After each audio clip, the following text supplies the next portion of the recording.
Hi everyone, कैसे हैं आप सब। यार आपका मैथ्स का एग्ज़ाम आने वाला है ना। तो आई होप आपकी प्रिपरेशन जो है वो अच्छी चल रही है।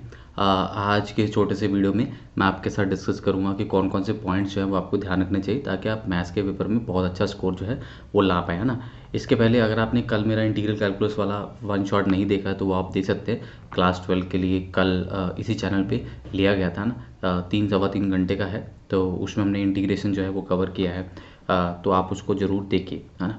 अब मैं आपके साथ कुछ एक पॉइंट्स डिस्कस कर लेता हूँ जिसका आपको ध्यान रखना है। अगर आप सीबीएसई के लिए बोर्ड एग्जाम्स के लिए पढ़ रहे हैं ना, जेई के लिए बार बार वीडियो बनाते हैं तो मुंह से कई बार जेई निकल जाता है। तो इम्पॉर्टेंस है 5 ईयर पीवाईक्यूज़ की, पिछले 5 साल के सीबीएसई के पीवाईक्यू जरूर कर लीजिए। अगर 5 नहीं कर सकते तो कम से कम 3 साल के पेपर जरूर देख के जाइए ना। 5 देख सकते हैं वैसे तो, जो मतलब स्किम कर लीजिए, जो आसान लग रहे हैं वो रहने दीजिए, जो अच्छे क्वेश्चन लग रहे हैं उनको सॉल्व कर लीजिए थोड़ा सा ना। तो वैसा कॉम्बिनेशन बना लीजिए।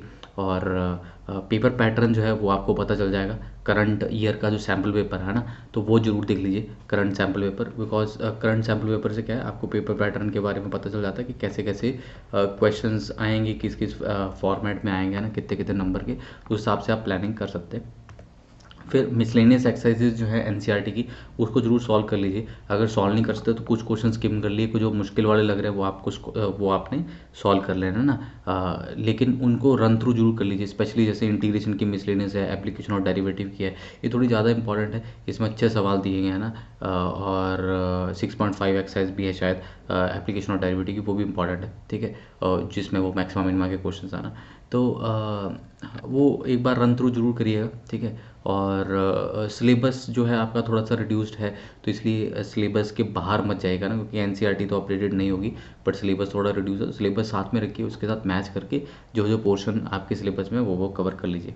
इसके अलावा सॉल्व एग्जाम्पल्स जो हैं वो भी इम्पॉर्टेंट रोल प्ले करती हैं। सॉल्व एग्जाम्पल जो बड़े बड़े क्वेश्चन हो ना यार, वो जरूर कर लीजिए। छोटे मोटे तो आपने अगर जेई की प्रिपरेशन करी है वो आपको वैसे भी आते हैं। देखो, छोटे क्वेश्चन को फटाफट स्किम कर लिया, जैसे देख लिया कि हाँ ये तो हमें आता ही है। और जो बड़े क्वेश्चन हैं उन पे थोड़ा सा ज़्यादा वर्क कर लिया। बड़े क्वेश्चंस को एक बार हाथ से करके देख लिया ताकि पेपर में स्टक नहीं हो। कई बार क्या होता है, पेपर में स्टक हो जाता है और फिर हमारा वो क्वेश्चन अटक जाता है और फालतू के हमारे नंबर कट जाते हैं, हालांकि हमें वो आता होता है, बट गिवन टाइम फ्रेम में हम उसको कई बार नहीं कर पाते हैं। तो उस चीज़ का ध्यान रखिए। फिर इम्पॉर्टेंट स्टेप्स जो है ना उनको स्किप मत करिए। मतलब कई बार क्या होता है, जेई में हमारी आदत होती है कि हम फटाफट आंसर तक पहुंच जाते हैं, कुछ स्टेप हम माइंड में कैलकुलेट कर लेते हैं। ठीक है, छोटे मोटे स्टेप्स हैं वो आप कर लीजिए, लेकिन जो बड़े स्टेप्स हैं, जो इंपॉर्टेंट स्टेप्स हैं, कहीं कैंसिलिंग शो करनी है, स्क्वायरिंग कर रहे हो ना, तो जो भी इंपॉर्टेंट स्टेप्स है वो जरूर शो करिए और लिख भी दीजिए, squaring both sides, so that examiner को बेसिकली क्या है ना, हमें कॉन्फिडेंट फील करवाना है। तुम भी कॉन्फिडेंट हो और उसको चेक करने में दिक्कत ना हो, इस तरह से हमें पेपर को लिख के आना है कि उसको लगे कि हाँ इसको आता है, तो फटाफट वो आपके आंसर्स को स्किम करे और फटाफट चेक कर दे। बिकॉज उनके पास वैसे ही कम टाइम होता है पेपर चेक करने के लिए, है ना। तो आप उनको परेशान नहीं करिए कि बीच के स्टेप गायब कर दिया, वो सोचे पता नहीं इसने किसी से कॉपी किया या खुद किया। तो we don't want the examiner to think on those lines. तो जो भी इंपॉर्टेंट स्टेप्स है वो जरूर लिखते रहिए, ठीक है। उसके अलावा आपके पेपर में चॉइसेस होंगी, ठीक है। वो चॉइसेस वाले जो क्वेश्चंस हैं वो वाइजली चूज़ करिए। आपको कई बार दोनों क्वेश्चंस आते होते हैं, वो वाले चूज़ करिए जो कम समय में किए जा सकते हैं ना, जिनसे टाइम बचाया जा सकते हैं। Try to choose the question which is less lengthier, है ना।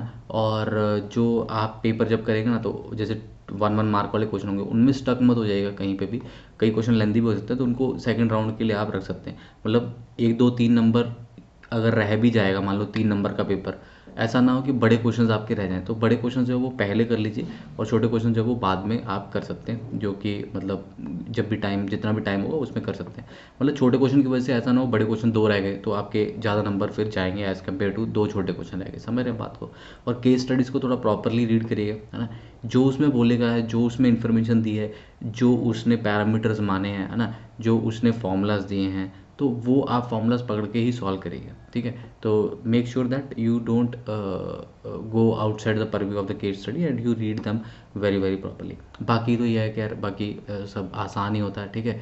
और बहुत ईजिली आप मैथ्स के पेपर को मास्टर कर सकते हैं, कोई भी दिक्कत उसमेन आती नहीं है। तो you will not face any difficulty. अगर आपने जेई के लिए पढ़ा है, आप बोर्ड्स के लिए बहुत ईजिली उसको कर सकते हैं, ठीक है।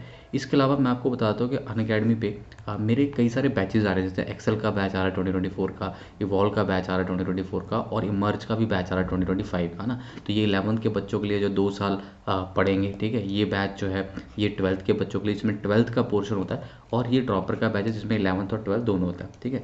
आप इनको ना स्टोर से बहुत कम प्राइस पे खरीद सकते हैं। अगर आप सब्सक्रिप्शन लेते हैं तो सारे एजुकेटर के सारे बैचेस मिलते हैं, लेकिन अगर आप स्टोर से लेते हैं ये पर्टिकुलर बैच तो फिर केवल यही बैच मिलेगा। तो प्राइस पॉइंट जो है वो कम है थोड़ा सा। मतलब अगर आपको लग रहा है कि यही बैच से मेरे को पढ़ना है तो आप एक ही बैच ले सकते हैं, फिर सब्सक्रिप्शन की ज़रूरत नहीं है, आपके पैसे कम लगेगा ना। बाकी आप और एजुकेटर से भी पढ़ना चाहते हैं, मल्टीपल बैचेस फॉलो करना चाहते हैं, ठीक है।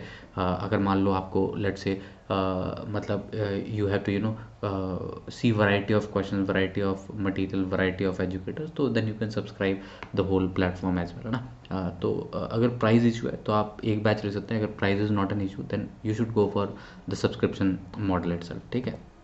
अभी 20% ऑफ का ऑफर चल रहा है, मेरा रेफरल कोड है विनीत लाइव, उसको आप यूज़ करिए और 20% ऑफ आप पा सकते हैं। ये आपके जो प्राइजेज़ हैं ये आपके सब्सक्रिप्शन के प्राइजेज़ हैं। जब आप 12 मंथ का सब्सक्रिप्शन लेते हैं तो 4 मंथ फ्री है। सॉरी हाँ, IITG 2025, ये 12 मंथ थोड़ा गलत लिखा हुआ, आई थिंक 24 मंथ्स आएगा यहाँ पे, ठीक है। और इधर 12 मंथ के साथ 3 मंथ आपका फ्री है, ठीक है। तो ये आप देख लीजिए और इसको सब्सक्राइब कर लीजिए जल्दी, और मेरा कोड लगाना मत भूलिएगा, लिमिटेड पीरियड ऑफर है, ठीक है। Okay, thank you so much for watching this video. Do hit the like button and share it with your friends.